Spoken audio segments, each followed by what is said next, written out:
조용한 마음으로 시작해보겠습니다. 좋은 마음으로 건넨 조언이었는데 오히려 상대방을 불편하게 만들었던 순간이 있습니다. 분명 상대를 위하는 마음이었는데 내 진심은 닿지 않았고 돌아오는 것은 어색한 침묵이었습니다. 서늘한 거리감뿐이었습니다. 그럴 때 우리는 깊은 무력감에 잠기게 됩니다. 내가 무얼 잘못한 걸까? 왜 내 선의는 오해받는 걸까 묻게 됩니다. 이것은 한 사람만의 고민이 아니라 수많은 사람들이 관계 속에서 비슷한 상처를 받습니다. 말 한마디로 천냥 빚을 갚기도 하지만 그 말 한마디가 신뢰의 탑을 무너뜨리기도 합니다. 조선 최고의 학자였던 다산 정약용 선생은 이 복잡한 인간관계의 핵심을 섣부른 조언과 가르침이 오히려 자기 자신을 가볍게 만들 뿐이라고 경고했습니다. 그의 지혜는 오늘 우리에게 말을 건넵니다. 왜 함부로 입을 열어서는 안 되는지, 그리고 진정으로 귀한 사람이 되기 위해 무엇을 지켜야 하는지. 오늘 우리는 다산의 통찰을 통해 4가지 깊은 지혜를 들여다보려 합니다. 첫째, 침묵으로 말의 무게를 지키는 법입니다. 둘째, 드러내고 싶은 욕망을 다스리는 지혜입니다. 셋째, 상대의 자리를 함부로 침범하지 않는 존중입니다. 넷째, 스스로를 귀하게 만드는 거리의 기술입니다. 시작하기 전 구독과 좋아요 큰 힘이 됩니다. 감사합니다. 어느 젊은 관료의 이야기를 들려드리고 싶습니다. 학문에 자신이 넘치던 젊은이로 열정이 가득했던 사람이었습니다. 갓 부임한 고을에서 원대한 포부를 펼치려 했지만 그의 눈에는 모든 것이 허점투성이로 보였습니다. 오랜 경험을 가진 선배들의 방식은 구태의연하게만 느껴졌습니다. 그래서 그는 시도 때도 없이 의견을 내놓았습니다. 이것은 이렇게 바꿔야 합니다. 저 방식은 비효율적입니다. 그의 목소리는 항상 옳고 단호했습니다. 처음에는 그의 열정을 높이 사는 듯 했지만 사람들은 점차 그를 피하기 시작했습니다. 그의 말이 들려오면 못 들은 척 자리를 떴습니다. 의미 없는 미소로 대답을 대신했고 결국 그는 아무런 영향력도 없는 외톨이가 되었습니다. 자신의 넘치는 지식이 왜 공허한 외침이 되었는지 깨닫지 못한 채 깊은 절망에 빠졌다고 합니다. 이 젊은 관료의 실수는 바로 오늘 우리가 이야기할 주제의 핵심과 맞닿아 있습니다. 그럼 이제 다산의 지혜 속으로 한 걸음 더 들어가 보겠습니다. 첫째, 침묵으로 말의 무게를 지키는 법입니다. 시장에 가면 흔하게 살 수 있는 채소가 있고 깊은 산속에서 어렵게 캔 귀한 약초도 있습니다. 어느 것의 가치가 더 높게 매겨질까요? 당연히 희소하고 얻기 어려운 약초일 것입니다. 우리의 말도 이와 다르지 않습니다. 아무 때나 아무에게나 쉽게 쏟아내는 말은 그 무게를 잃어버리고 맙니다. 마치 길가에 굴러다니는 돌멩이처럼 아무도 그 가치를 알아주지 않게 됩니다. 한 직장에 이 부장과 최 과장이 있었습니다. 최 과장은 열정이 넘치고 아는 것도 많았지만 후배가 작은 실수라도 하면 참지 못합니다. 조금이라도 비효율적으로 일하는 것처럼 보이면 참지 못합니다. 김대리 그 보고서는 그렇게 쓰면 안 되지. 내가 전에 알려준 양식 있잖아. 박사원 지금 그 일부터 할 때가 아니라 우선순위를 정해야지. 그의 조언은 틀린 말이 아닐 때가 많았지만 사람들은 그의 말을 귀담아 듣지 않습니다. 그의 목소리가 들리면 미간부터 찌푸리게 되고 한 귀로 듣고 한 귀로 흘려버립니다. 최 과장의 말은 사무실의 소음처럼 변해버렸습니다. 그의 선의는 잔소리가 되었고 자기 과시가 되었습니다. 반면 이 부장은 말이 거의 없었으며 묵묵히 자신의 일을 처리할 뿐입니다. 다른 사람들의 업무 과정을 그저 지켜볼 뿐입니다. 왠지 모를 어려움과 무게감이 느껴지는 사람이죠. 그러던 어느 날 팀 전체가 큰 문제에 부딪혔습니다. 모두가 머리를 맞대고 며칠을 고민했지만 답이 나오지 않았습니다. 그때 한 젊은 직원이 용기를 내어 이 부장에게 다가가 물었습니다. 부장님, 이 문제를 어떻게 해결하면 좋을지 지혜를 구하고 싶습니다. 그제야 이 부장은 조용히 문제의 핵심을 정확히 짚어내며 아무도 생각하지 못했던 새로운 관점을 간결하게 제시합니다. 그의 말 한마디 한마디에 회의실의 모든 사람이 숨을 죽이고 집중합니다. 그의 짧은 조언은 팀이 나아갈 방향을 밝히는 등대가 되었습니다. 최 과장과 이 부장의 차이는 무엇일까요? 바로 말의 희소성에 있습니다. 최 과장의 말은 너무 흔해서 가치가 떨어졌고 그의 조언은 공기 중에 흩어지는 먼지처럼 가벼워졌습니다. 그러나 이 부장의 침묵은 그의 말을 더욱 깊고 귀하게 만들었고 그가 가진 지식의 깊이를 암시했습니다. 사람들로 하여금 그의 입이 열리기만을 기다리게 만들었습니다. 다산 정약용은 평생 수백 권의 책을 쓴 위대한 학자였고 그 누구보다 말의 신중함을 강조했습니다. 글을 쓸 때 단어 하나하나를 신중하게 골랐습니다. 자신의 주장을 뒷받침하기 위해 수많은 자료를 검토했습니다. 그의 글에 담긴 무게감은 이러한 신중함과 침묵의 시간 속에서 단련된 것입니다. 다산에게 있어 말이란 깊은 사색 끝에 어렵게 길어올린 우물물과 같았습니다. 그렇기에 함부로 낭비해서는 안 되는 귀한 것이었지요. 묻지도 않았는데 쏟아내는 조언은 이 귀한 우물을 길바닥에 그냥 쏟아붓는 것과 같습니다. 상대방은 그 물의 가치를 알지 못하기에 그저 발을 적시는 귀찮은 존재로 여길 뿐입니다. 더 나아가 계속해서 물을 쏟아내는 당신을 보며 저 사람에게는 저런 귀한 것이 무한정 있나 보다 생각하게 됩니다. 혹은 저것은 별로 귀하지 않은 것인가 보다 생각하게 됩니다. 결국 당신이라는 사람 자체가 당신이 가진 지혜와 경험 자체가 가벼워지는 것입니다. 그렇다면 우리는 어떻게 해야 할까요? 먼저 말하고 싶은 욕구가 솟구칠 때 의식적으로 입을 닫는 연습을 해야 합니다. 상대방의 이야기에 끼어들어 해결책을 제시하고 싶은 그 마음을 잠시 눌러두어야 합니다. 그저 끝까지 들어주는 것부터 시작하는 겁니다. 때로는 명쾌한 해결책보다 온전한 공감이 더 큰 힘이 됩니다. 그리고 누군가에게 조언을 하기 전에 스스로에게 세 가지를 물어보아야 합니다. 첫째, 상대방이 나에게 정말로 조언을 구했는가? 둘째, 이 말이 정말 상대방을 위한 것인가? 아니면 나의 지식을 뽐내고 싶은 욕심인가? 셋째, 내가 이 문제에 대해 조언할 만큼 충분히 알고 있는지, 그리고 그 결과를 책임질 수 있는가? 이 세 가지 질문에 확신을 가지고 답할 수 있을 때, 그때 비로소 우리는 신중하게 입을 열 수 있습니다.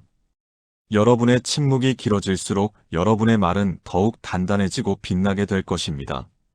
사람들은 여러분의 가벼운 말이 아니라 무거운 침묵에 귀를 기울이기 시작할 것입니다. 그리고 마침내 여러분이 입을 열었을 때 세상은 그 말을 황금처럼 귀하게 여길 것입니다. 이것이 바로 침묵으로 말의 무게를 지키는 다산의 첫 번째 지혜입니다. 둘째, 드러내고 싶은 욕망을 다스리는 지혜입니다. 우리가 누군가에게 묻지도 않은 조언을 건네는 순간 그 마음 깊은 곳을 한번 들여다볼 필요가 있습니다. 정말 순수하게 상대를 위하는 마음만 있는 걸까요? 아니면 그 이면에 다른 마음이 숨어 있는 것은 아닐까요? 나의 우월함을 확인하고 싶은 마음, 나의 지식과 경험을 인정받고 싶은 은밀한 욕망일지도 모릅니다. 한 동창 모임을 생각해 보겠습니다. 오랜만에 만난 친구들이 저마다 사는 이야기를 나눕니다. 한 친구가 기대와 불안이 섞인 표정으로 최근 직장을 그만두고 새로운 사업을 시작했다며 어려움을 토로합니다. 그때 한쪽에서 듣고 있던 다른 친구가 끼어들어 내가 사업을 먼저 해봐서 아는데 초반에 그렇게 하면 안 되고 마케팅은 이런 식으로 해야 해. 자금 관리는 저렇게 해야지. 나 때는 더 힘든 상황에서도 이렇게 해서 성공했어. 그는 자신의 성공담을 길게 늘어놓으며 마치 모든 해답을 가진 현자라도 된 것처럼 행동합니다. 조언을 하던 친구의 의도는 좋았을지 모르지만 듣는 친구들의 표정은 점점 굳어집니다. 고민을 토로했던 친구는 위로받기는커녕 자신이 얼마나 부족했는지 질책당하는 기분이 들어 결국 그는 멋쩍게 웃으며 화제를 돌리고 맙니다. 그 순간 조언을 했던 친구는 도움을 준 것이 아닙니다. 친구의 고민을 자신의 성공을 과시하는 무대로 이용한 셈이 되었습니다. 그의 말은 위로의 손길이 아닌 자신의 동상을 세우는 망치 소리에 불과했던 것입니다. 다산 정약용은 학문하는 선비의 가장 큰 경계 대상으로 교만과 자기 과시욕을 꼽았습니다. 진정한 군자는 자신의 학문과 덕을 뽐내지 않는다고 말했습니다. 오히려 스스로를 낮추고 부족함을 아는 사람이라고 말했습니다. 앓을 드러내고 싶어 안다라는 것은 속이 텅 빈 수레가 요란한 소리를 내는 것과 같다고 보았습니다. 속이 꽉 찬 수레는 조용하고 묵직하게 나아가는 법. 우리가 건네는 조언 속에는 드러내고 싶은 욕망이 교묘하게 숨어 있을 때가 많습니다. 나는 너보다 더 많이 알고 있다. 나는 너보다 더 현명하다. 나는 네가 겪는 어려움을 이미 극복한 사람이다. 이런 무의식적인 메시지를 전달하며 상대방 위에 군림하고 싶은 마음이 작동하는 것입니다.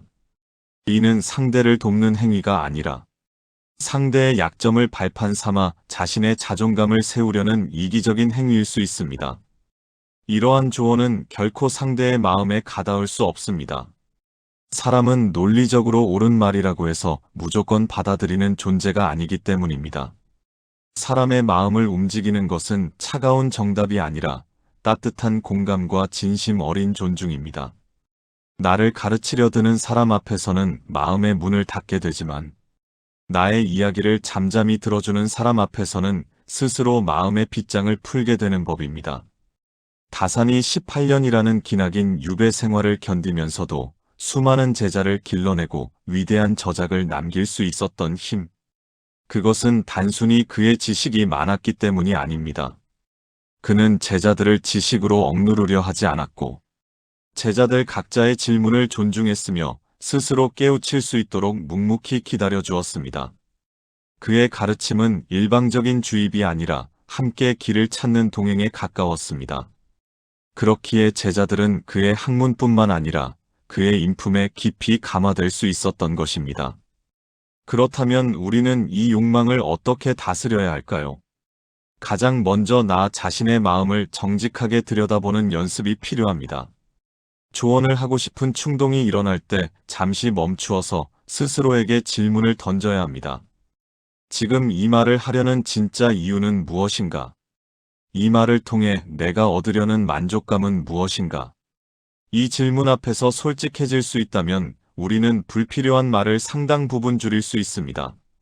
만약 상대가 정말로 도움이 필요해 보인다면 조언 대신 질문을 건네는 편이 훨씬 지혜롭습니다. 요즘 많이 힘들어 보이는데 어떤 점이 가장 어려운 거니? 그 문제에 대해서 너는 어떻게 생각하고 있니? 내가 혹시 들어주거나 함께 고민해 줄 부분이 있을까? 이러한 질문은 상대방을 대화의 중심에 세우는 행위입니다. 나는 너를 가르칠 선생이 아니라 너의 이야기를 경청할 준비가 된 친구라는 신호입니다. 이런 존중의 태도 앞에서 상대방은 비로소 자신의 속마음을 안전하게 털어놓을 수 있습니다. 그리고 해답은 의외로 그 자신의 입에서 나올 때가 많습니다. 사람은 자신의 문제를 이야기하는 과정에서 스스로 생각을 정리하기도 해결의 실마리를 찾아내기도 하기 때문입니다. 진정한 지혜는 무엇을 알고 있는지 자랑하는 것이 아니라 내가 무엇을 모르는지를 아는 것에서 시작됩니다. 상대방의 삶, 그의 고뇌, 그가 처한 복잡한 상황, 그것에 대해 우리는 결코 모든 것을 알 수 없습니다. 그렇기에 섣부른 판단과 조언은 폭력이 될 수 있습니다. 나의 잣대로 타인의 삶을 재단하려는 교만. 그 교만을 내려놓을 때 우리는 비로소 진정한 소통을 시작할 수 있습니다. 나를 드러내려는 욕망을 다스릴 때, 상대의 자리에 나를 세우지 않을 때, 여러분은 가벼운 조언자가 아닌 깊은 신뢰를 주는 지혜로운 친구가 될 것입니다. 셋째, 상대의 자리를 함부로 침범하지 않는 존중입니다. 사람에게는 누구나 자신만의 영역이 있습니다. 물리적인 공간뿐만이 아닌 자신만의 생각과 감정이 있습니다.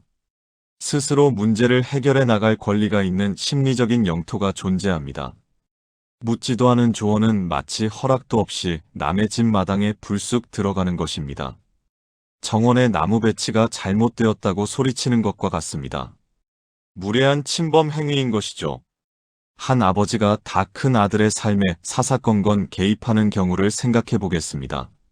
아들이 선택한 직업이 마음에 들지 않아 만날 때마다 그 일은 비전이 없다고 말하며 안정적인 공무원 시험을 준비해라 라고 말합니다. 아들이 만나는 연인에 대해서도 우리 집안과 맞지 않는 사람이다. 더 나은 사람을 만나야 한다며 충고를 아끼지 않습니다. 아버지의 마음속에는 오직 아들을 위한 선의뿐일지도 모릅니다. 자신이 살아온 경험에 비추어 볼 때 그것이 아들이 더 편하고 성공적인 삶을 사는 유일한 길이라고 굳게 믿고 있는 것이죠. 하지만 아들의 마음은 아버지의 조언이 사랑의 표현으로 다가오지 않습니다. 자신의 삶을 송두리째 부정당하는 듯한 압박과 고통으로 다가옵니다. 자신의 선택과 판단을 존중받지 못한다는 생각이 들어 깊은 무력감과 반발심을 느끼게 됩니다. 아버지가 다가올수록 아들은 점점 더 멀어져 결국 두 사람 사이에는 소통이 불가능한 높은 벽이 쌓이고 맙니다. 아버지는 아들을 사랑하기에 조언했지만 그 조언은 역설적으로 사랑하는 아들을 자신에게서 밀어내는 비수가 되어버린 것입니다. 다산정약용은 목민심서를 통해 목민관의 가장 중요한 덕목으로 애민을 강조했습니다. 백성을 사랑하는 마음입니다. 그러나 다산이 말하는 사랑은 자신의 뜻을 백성에게 강요하는 일방적인 시혜가 아닌 백성 각자의 삶을 깊이 이해하는 사랑이었습니다. 그들이 스스로의 삶을 꾸려나갈 수 있도록 돕는 섬세하고 신중한 사랑이었습니다. 자신의 생각만이 옳다고 믿고 백성의 삶에 함부로 개입하기 시작하면 그것은 다스림이 아니라 폭정이 된다고 보았습니다. 이는 우리의 일상적인 인간관계에도 그대로 적용됩니다. 가족이든 친구든 연인이든 우리는 상대방의 삶에 대한 주도권을 그 자신에게 온전히 돌려주어야 합니다. 그 사람이 겪는 고통과 방황은 온전히 그 사람의 몫입니다. 넘어지고 깨지는 과정을 통해 스스로 길을 찾아내고 성장할 기회가 있습니다. 우리가 섣부른 조언으로 그 기회를 빼앗아서는 안 됩니다. 그렇다면 우리가 할 수 있는 최선은 무엇일까요? 그가 자신의 길을 걸어가는 동안 넘어졌을 때 기댈 수 있는 벽이 되어주고 지쳤을 때 잠시 쉬어갈 그늘을 만들어주는 것입니다. 길을 대신 걸어주려고 해서는 안 되며 가야 할 길을 멋대로 지정해주려고 해서도 안 됩니다. 상대방이 어떤 문제로 힘들어할 때 우리는 너무나 쉽게 해결사가 되려는 유혹에 빠집니다. 그의 고통을 빨리 끝내주고 싶은 마음에 성급하게 해결책을 제시하게 됩니다. 하지만 이는 상대방의 능력을 불신하는 태도일 수 있습니다. 너는 혼자서 이 문제를 해결할 힘이 없다는 생각, 내가 도와줘야 한다는 오만한 생각, 그것이 그 밑바탕에 깔려 있는 것입니다. 진정한 존중은 상대방이 스스로의 힘으로 일어설 수 있는 존재임을 믿어주는 데서 출발합니다. 때로는 실패할 수도 때로는 잘못된 선택을 할 수도 있습니다. 그 모든 과정이 그의 삶을 이루는 소중한 조각임을 인정해주는 것입니다. 우리가 해야 할 일은 정답을 알려주는 것이 아니라 그가 어떤 선택을 하든 그의 곁을 지지해주며 함께 있겠다는 믿음을 보여주는 것입니다. 그렇다면 우리는 상대의 경계를 어떻게 존중할 수 있을까요? 가장 중요한 것은 기다림의 미덕을 배우는 것입니다.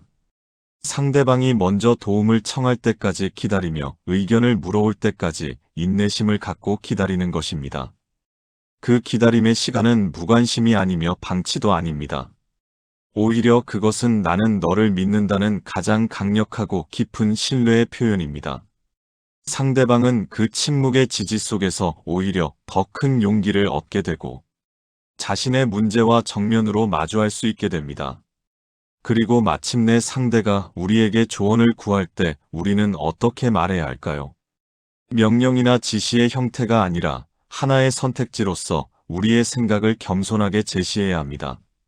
내 생각에는 이런 방법도 있을 것 같은데 어떻게 생각해? 내가 비슷한 경험을 했을 때는 이렇게 해결했었는데 혹시 참고가 될까? 이처럼 최종 결정권이 온전히 상대방에게 있음을 분명히 하는 화법을 사용하는 것이 중요합니다. 나의 의견은 수많은 가능성 중 하나일 뿐 결코 유일한 정답이 아님을 인정하는 태도입니다. 우리가 다른 사람의 영토를 존중할 때 역설적으로 우리의 영향력은 더욱 커집니다. 사람들은 자신의 공간을 침범하지 않는 사람에게 마음을 열게 되고 자신을 온전히 믿어주는 사람의 말에 귀를 기울이게 됩니다. 여러분의 조언이 상대방의 삶에 긍정적인 영향을 미치기를 진정으로 바란다면 먼저 그의 영토 밖에서 조용히 기다리십시오. 존중이라는 이름의 초대장을 받았을 때 비로소 여러분의 지혜는 가장 아름다운 선물로 전달될 것입니다. 넷째, 스스로를 귀하게 만드는 거리의 기술입니다. 너무 가까이 다가가면 그 소중함을 잊게 되는 것들이 있습니다. 매일 뜨고 지는 태양, 언제든 마실 수 있는 공기도 그렇습니다. 사람 사이의 관계도 마찬가지입니다. 적절한 거리를 유지하지 못하거나 지나치게 가까워지거나 나의 모든 것을 너무 쉽게 내어주면 오히려 나 자신의 가치를 잃어버리게 될 수 있습니다. 묻지도 않은 조언을 남발하는 행위는 바로 이 거리 조절의 실패에서 비롯되는 경우가 많습니다. 어느 마을에 2명의 의원이 있었습니다. 한 명은 언제든 찾아가면 자신의 지식과 처방을 아낌없이 내어주는 친절한 의원입니다. 길에서 마주치는 마을 사람들에게도 말을 건넵니다. 안색이 안 좋군요. 이 약초를 다려 드셔보시오. 허리가 아파 보이는데 이런 자세는 피해야 합니다. 묻지도 않은 건강 정보를 쉴 새 없이 알려주면 처음에는 고마워하던 마을 사람들이었습니다. 하지만 점점 그의 말을 잔소리로 여기기 시작하고 그의 의술이 효험이 없을 것이라고 생각하게 됩니다. 그의 진단을 가볍게 무시하는 일도 잦아져 마을에서 가장 쉬운 사람이 되었습니다. 다른 한 명의 의원은 과묵하고 신중합니다. 환자가 직접 찾아와 자신의 병세를 상세히 설명하고 간곡히 진찰을 요청하기 전까지는 절대 먼저 입을 열지 않습니다. 그의 진료소 문턱은 어쩐지 높아 보입니다. 그에게 진찰을 받기 위해서는 정중한 예의와 기다림도 필요합니다. 하지만 일단 그가 진맥을 하고 처방을 내리면 마을 사람들은 그의 말을 신의 계시처럼 귀하게 여깁니다. 그의 말 한마디는 절대적인 신뢰를 얻고 그가 처방한 약은 만병통치약처럼 여겨집니다. 그는 마을에서 가장 귀한 사람이 되었습니다. 두 의원의 의술 실력에 큰 차이가 있었을까요? 아마 아닐지도 모릅니다. 결정적인 차이는 바로 거리에 있었습니다. 첫 번째 의원은 스스로 자신의 가치를 깎아내렸습니다. 자신의 지식과 경험이라는 귀한 자산을 아무런 대가 없이 길거리에 뿌리고 다녔기 때문입니다. 희소성이 사라진 그의 지혜는 더 이상 사람들에게 특별한 가치를 주지 못했습니다. 반면 두 번째 의원은 어땠나요? 자신과 자신의 지식 사이에 의도적인 거리를 두었고 그로 인해 스스로를 귀한 존재로 만들었습니다. 그의 침묵과 신중함은 사람들로 하여금 그의 전문성에 대한 경외심을 갖게 했습니다. 쉽게 얻을 수 없는 것이기에 더욱 갈망하게 되고 마침내 얻었을 때 그 가치를 온전히 알아보게 됩니다. 그는 인간의 그런 심리를 꿰뚫어 보고 있었던 것입니다. 다산 정약용 또한 인간관계에서 이 거리의 중요성을 깊이 인식했습니다. 너무 가까워져서도 너무 멀어져서도 안 됩니다. 중용의 도를 지키는 것이 중요합니다. 그것이 관계를 오래도록 건강하게 유지하는 비결이라고 보았습니다. 특히 자신의 학문과 지혜를 나눌 때에는 더욱 신중해야 한다고 생각했습니다. 아무에게나 쉽게 지식을 내어주는 것. 그것은 학문의 권위를 스스로 무너뜨리는 어리석은 행위라고 여겼습니다. 진정으로 배움을 갈망하고 준비가 된 그 사람에게만 그 문을 열어주어야 한다는 것이 그의 신념이었습니다. 우리가 섣불리 조언을 건네는 것은 상대방과의 건강한 거리를 무너뜨리는 행위입니다. 나는 너의 문제에 언제든 개입할 준비가 되어 있다는 신호입니다. 곧 나와 너 사이에 아무런 경계가 없다는 선언과 같습니다. 이런 관계는 처음에는 친밀해 보일 수 있지만 시간이 지날수록 서로를 존중하지 않고 함부로 대하는 관계로 변질될 위험이 큽니다. 나는 상대를 쉽게 가르치려 들게 되고 상대는 나를 쉽게 무시하게 되는 그런 악순환이 시작되는 것입니다. 스스로를 귀하게 만들고 싶다면 의도적으로 한 걸음 물러서는 연습이 필요합니다. 모든 일에 나서서 해결사가 되려 하지 마십시오. 모든 대화에서 현자가 되려 하지 마십시오. 때로는 모르는 척 넘어갈 줄 아는 여유, 때로는 듣지 못한 척 넘어갈 줄 아는 둔감함도 필요합니다. 그것이 오히려 여러분을 더 높은 사람으로 만들어줍니다. 여러분의 시간과 에너지는 결코 값싼 것이 아닙니다. 평생에 걸쳐 쌓아온 지혜와 경험도 마찬가지입니다. 그것을 정말로 필요로 하는 사람에게만 내어주어야 합니다. 그 가치를 알아볼 줄 아는 사람에게만 신중하게 내어주어야 합니다. 마치 귀한 보물을 함부로 꺼내 보이지 않는 것처럼 말입니다. 상대방이 여러분의 조언 없이도 스스로의 문제를 잘 해결해 나갈 수 있음을 믿으십시오. 그 믿음과 거리는 무관심이나 냉대가 아닌 바로 여러분과 상대방 사이에 건강한 거리를 만들어줍니다. 서로의 독립성을 존중하는 성숙한 신뢰의 표현입니다.